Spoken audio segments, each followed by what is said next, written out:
ടീച്ചറെ വെള്ളവും high risk ഫുഡായിട്ട് പ്രഖ്യാപിച്ചു പോലും. അങ്ങനെയല്ല ജ്യോതി, പാക്കേജ്ഡ് ഡ്രിങ്കിങ് വാട്ടർ ആണ് ഹൈ റിസ്ക് ഫുഡ് ഐറ്റമായി പ്രഖ്യാപിച്ചത്, കൂടെ മിനറൽ വാട്ടറും. അല്ല, അപ്പം പാക്കേജ്ഡ് ഡ്രിങ്കിങ് വാട്ടറും മിനറൽ വാട്ടറും ഒന്നല്ലേ? നെഹി എന്ന് പറഞ്ഞാൽ നെഹി, രണ്ടും വ്യത്യസ്തമായ FSSAI സ്റ്റാൻഡേർഡ്സ് ഉള്ള വ്യത്യസ്ത ഉൽപ്പന്നങ്ങളാണ്. പിന്നെ മിനറൽ വാട്ടർ വളരെ കുറച്ച് ബ്രാൻഡ്സ് മാത്രമേ ഇറക്കുന്നുള്ളൂ, അതുകൊണ്ട് അതിന് വിലയും കൂടുതലാണ്. അതവിടെ നിൽക്കട്ടെ ടീച്ചർ, റിസ്കിന്റെ കാര്യം പറ.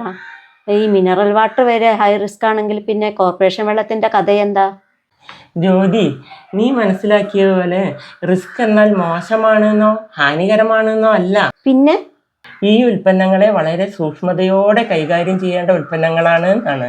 ഉദാഹരണമായി പാല്, മത്സ്യം, മാംസം, മുട്ട, ഐസ്ക്രീം, ഇവയൊക്കെ ഹൈ റിസ്ക് ആണ്. അപ്പം ബീഫും? അതെ, പണ്ടൊക്കെ ഒരു പാക്കേജ്ഡ് ഡ്രിങ്കിങ് വാട്ടർ യൂണിറ്റ് തുടങ്ങണേല് ISIയും BAS ഒക്കെ വേണമായിരുന്നു.